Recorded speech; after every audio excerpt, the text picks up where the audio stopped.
If they are passionate about something in science, there should not be something, there should be nothing holding them back. What you need is passion and determination. Go for it.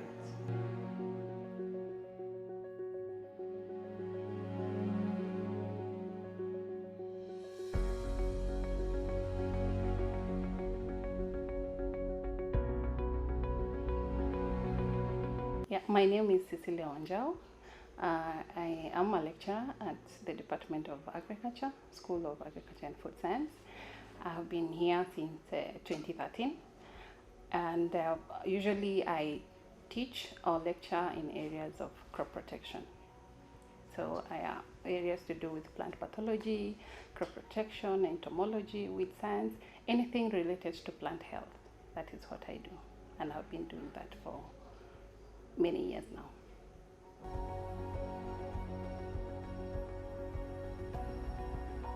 My postgraduate studies have mainly been on nematology.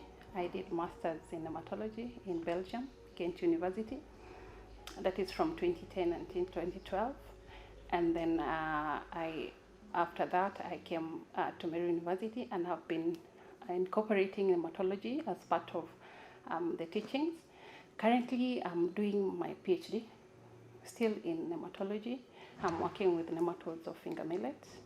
And this is a sandwich program where I do part of the research in Meru University, and the other part of the research will be done in Belgium.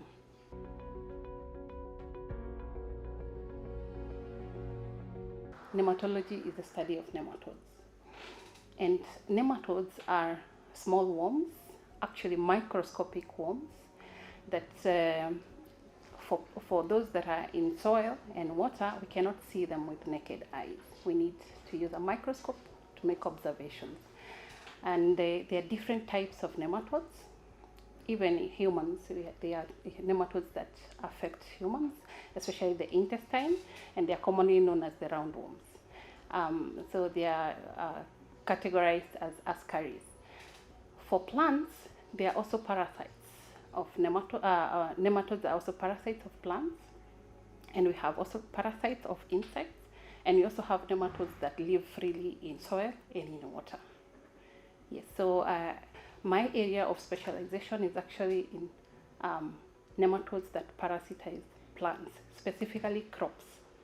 So to look at how they can impact yield of crops in terms of quality, in terms of quantity, and how then we can mitigate the effects they have on crops that we grow in our areas.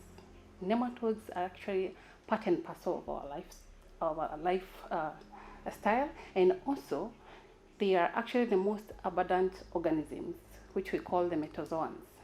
So among all the multicellular organisms, nematodes are the most abundant in terms of number, and they are in every ecosystem, whether it is in cold areas, in highlands, in lowlands, even in very extremely cold areas like the polar regions where they have snow a lot of time, or very hot areas in the tropics, you'll find different kind of nematodes. If I take a sample of soil right from the ground and extract, I will still find nematodes. But not all of them are harmful. Only a small group of the nematodes actually parasitize animals and plants.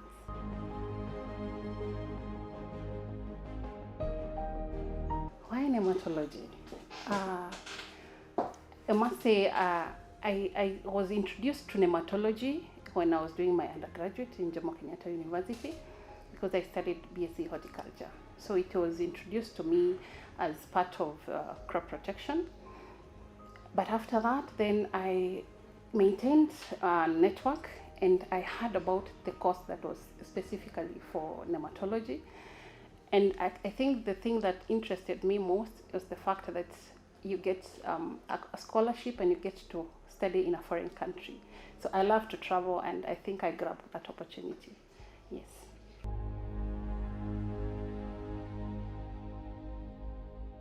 Well, my experience is actually a mix, because at first when I arrived there, There's the excitement, but then there's also the culture shock. You go there, the weather is different.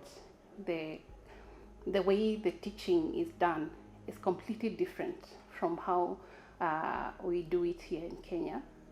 When you go there, you study. For example, you have professors coming for 2 weeks.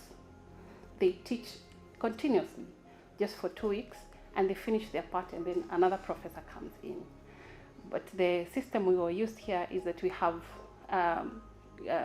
lecturers coming throughout the whole semester. So, and the rate at which studies proceed in Kent University is like you move from 0 to 100 within a very short time, very fast. And I was surprised at how elastic our brains can be. You can handle so much.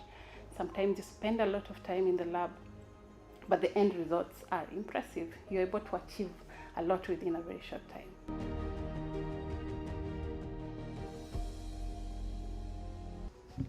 Yeah, that's a very interesting question, because nematodes can be categorized into two in very general terms. And to simplify it, we can say we have the good guys and the bad guys. So a lot of the species of nematodes are actually good guys. They're just in the soil, they feed on bacteria, they feed on fungus. So they are not damaging any animal, or they're not parasitizing on animals or plants. They are found in soil, they're found in water. And we also have another category of the good guy nematodes that parasitize insect pests. So the larval stages of pests that would damage crops. So these nematodes get into the caterpillars, for example, and they eat up the body of the caterpillar. So they are helping to keep down the pest. So those are the good guys. And some of these nematodes that feed on bacteria and fungus are actually can be used in environmental science as bioindicators to indicate the health status of a soil. Because as the bacteria, if for example the soil is contaminated with harmful chemicals, or there's an oil spill, the microbes change. The population of bacteria and fungus change, because also the chemical properties of the soil have changed. So that directly is related by the population of nematodes or species of nematode you find there. So scientists have found a way of doing a direct correlation between the nematode species found in an area and the soil status, the soil health status. So there are many good things we can do with nematodes. But then we have the bad guys, which are parasites of plants. And most of these nematodes are actually what you call polyphagous. They can feed on any plant. As long as there's a plant, they will get into the root system and start damaging the root cells. They feed on the cell contents. So they rupture the cell and feed, and sometimes the roots swell. So that way the plants become damaged, the yield goes down, the quality, for example, of potatoes. You find that yes, the potato tuber is there, but it cannot be used for chips or for crisps because they are of poor quality. Same thing with horticultural products like carrots. If it is attacked by nematodes, you find that it is branching instead of having one straight. So there's a lot of impact in terms of quality and quantity of food crops.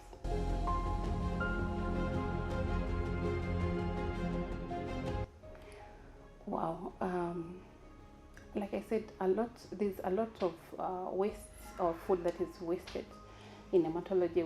We call this the big takeaways. There's a lot of food that farmers produce, but they end up with a pest, unwillingly, of course. So we call that the big takeaways, giveaways.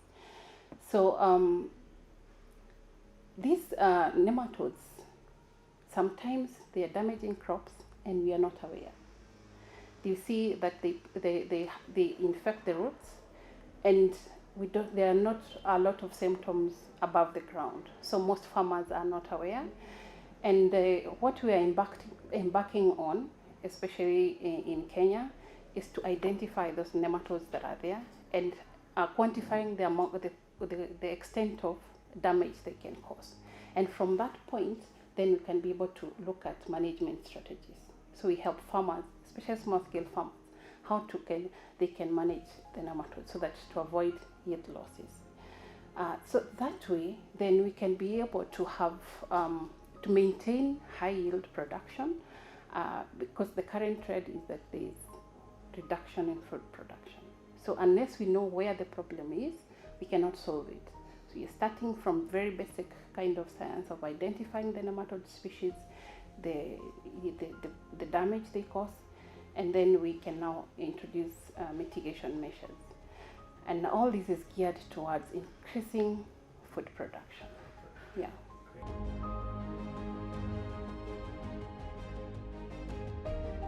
Well, I am happy that you have mentioned about whether or not we have a nematology lab.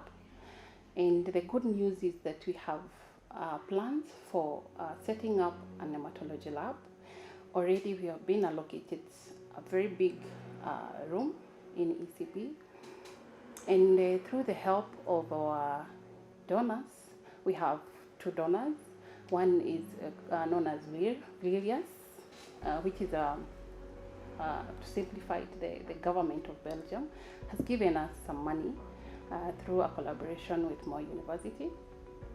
And that money is used actually to set the room into a lab setup, and has also bought basic nematology equipment. So we are just about to get started. And the other donor who has been supporting us is known as IFS, International Foundation for Science. And they have also supported the basic service to sample for the nematodes, and also bought some equipment. Some of these equipments are unique, cannot be shared with other labs, and so we have to import them and put them in our lab.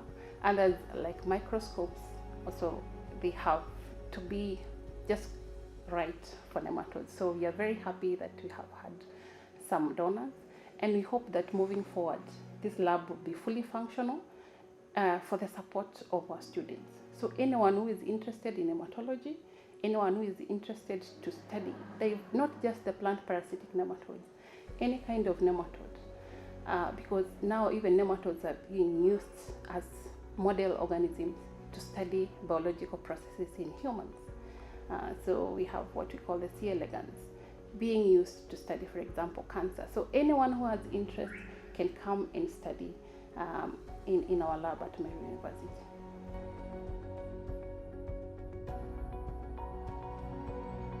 Okay, thank you for that question, because actually we have gone to some of the fields neighboring the university, and one of the most dominant kind of nematodes is what we call the root knot nematodes.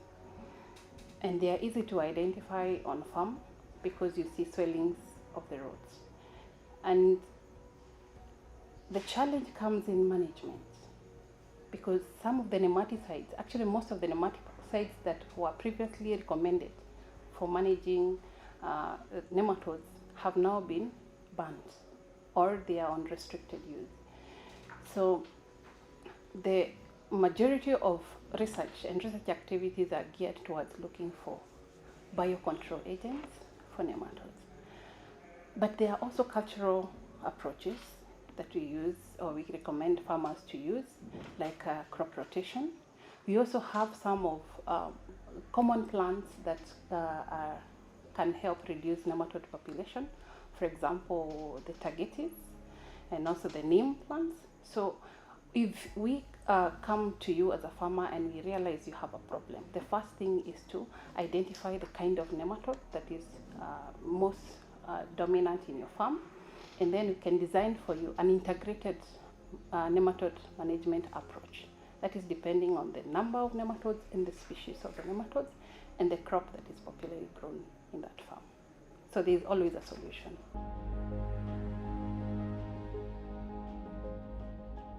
In the design of this laboratory, we actually had students and farmers in mind, because a university is meant to provide solutions to the community surrounding it, and also for the entire country, if not beyond.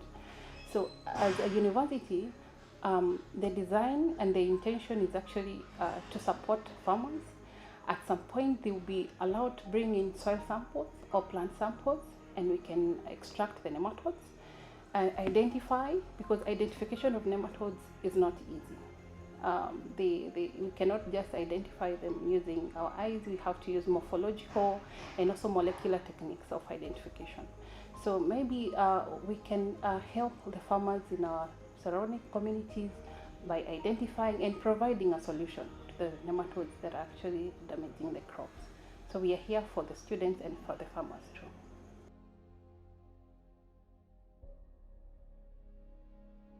Yes, food insecurity is actually something of concern, and it is already an established fact that we need to increase production by about 2% every year so that we can be able to support the growing human population. So what that means is that if a farmer was doing maize last year and harvested 50 bags, next year they need to do 51 bags. And yet there's the pressure from pests and diseases, which is pushing production down. And for us to be able to sustain the, high production, whether you are a small-scale farmer, whether you are a large-scale farmer, whether you are not a farmer but you have space in your office, in your home, grow a plant, I think it is not very difficult. You have pots. Nowadays you can even buy potting soil or soil mix from the shop and put it in your balcony, whether it is a flower, whether it is some spinach, a tomato, anything you can do, just so that there is not so much pressure on the resources we have, like land, because the more pressure we put on our production using our land resources, the more the disease pressure. So in our very little ways, we can all enjoy ornamental plants, small kitchen gardens. We can have our fruits without having to spray a lot of chemicals, so that we don't put a lot of pressure on these living organisms, because we put a lot of pressure, they mutate. And once they mutate, then the farmer incurs a lot of money in maintaining clean crops from pests and diseases, and that is transferred even to the consumers. So everyone has a role to play. As a farmer, you can do everything you can, use integrated approaches of management to maintain a good crop, so that we don't have to transfer that to the consumer.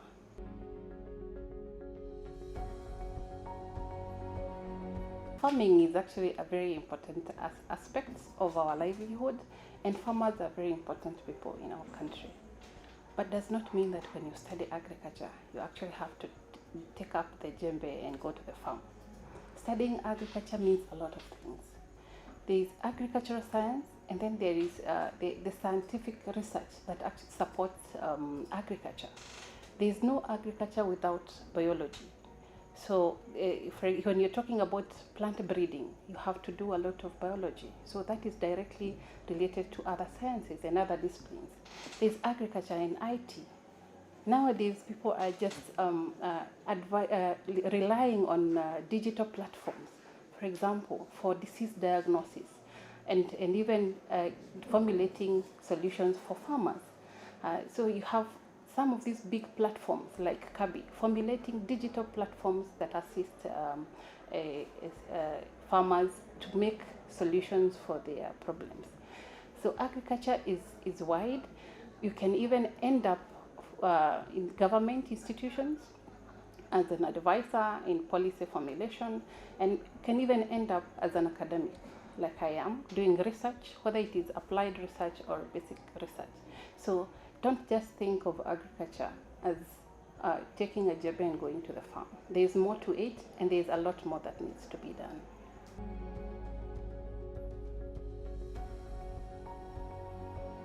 Meru University is a very big institution, and I mean literally, like, we have over 600 acres of land.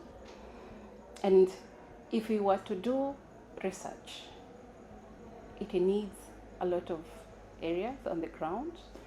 It needs a lot of good, equipped labs, and you also need the human resource, people who guide you, people who mentor you, people who inspire you.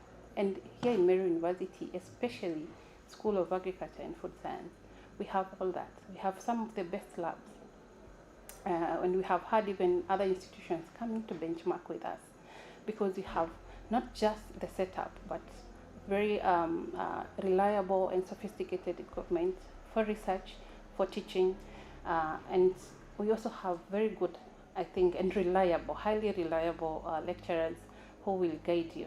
And if you ever need space, whether it is a greenhouse space or an open space for any kind of trials, then we have the space.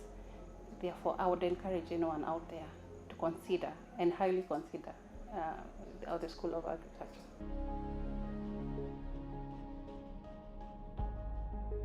So, as a young researcher, I have gone through a lot of experiences as a woman in science, and though there have been some challenges, I've always found a way to maneuver and overcome those challenges. And I owe a lot of the success I have to my mentor, Professor Gaysen, Ghent University, Belgium. I look up to her because she's a lady, an accomplished lady, and she's also a family lady. So I always ask myself, if she has done it, why should I not do it? So sometimes we have to go to different places. Like when I traveled, I had to leave my children behind. That time I only had one child. And it is a very painful experience as a mother. But once you have succeeded and you have accomplished the goal, and you come back, you feel fulfilled. So sometimes you also have to go for conferences, very far places, and you leave your children. It is also kind of, sometimes you feel kind of guilt. But once you come back and you find that you have actually improved the quality of your life, you feel okay. So science, no woman should shy away from science. It is not designated for males. It is not designated for men. Everyone has a role to play. And although the challenges are different for men and women, there's always a way to overcome. And once you have someone to guide you, you'll find a way.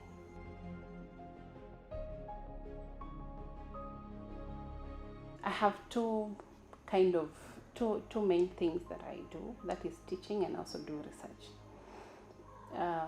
So what I try to do is have 2 or 3 days allocated for my lectures. I usually teach 3, maximum 4 units. So mainly 3 units per semester. So I would take the first 3 days of the week, dedicate that to teaching, theory and practicals, and then the last 2 days of the week, and sometimes even Saturdays, I come and do my own research. So a typical day, for example, I would come and teach. I prefer morning hours. I would learn the lectures. The afternoon, hold practicals.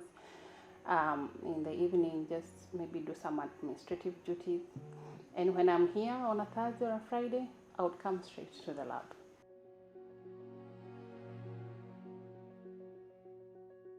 Research actually provides solutions to problems. So scientifically, we want to see evidence for things that we think are the solutions. And that evidence can only come through research. You think that, for example, this product can help improve maize production. We need evidence to show that. So you have to carry out research that goes into different stages. Usually start in the lab, what we call in vitro lab experiments. Then you want to test if you get the same results in a greenhouse or in a screen house. And then you want to see if you advance that to the farmer's level, it would still get the same results, so you do it in a field. So there are different levels of research, and all these are aimed at providing solutions to problems. I think most of what we have, whether it is in technology, it is just based on research, and it is part and parcel of our lives. So research is very important. Whichever discipline it is, research provides solutions to problems.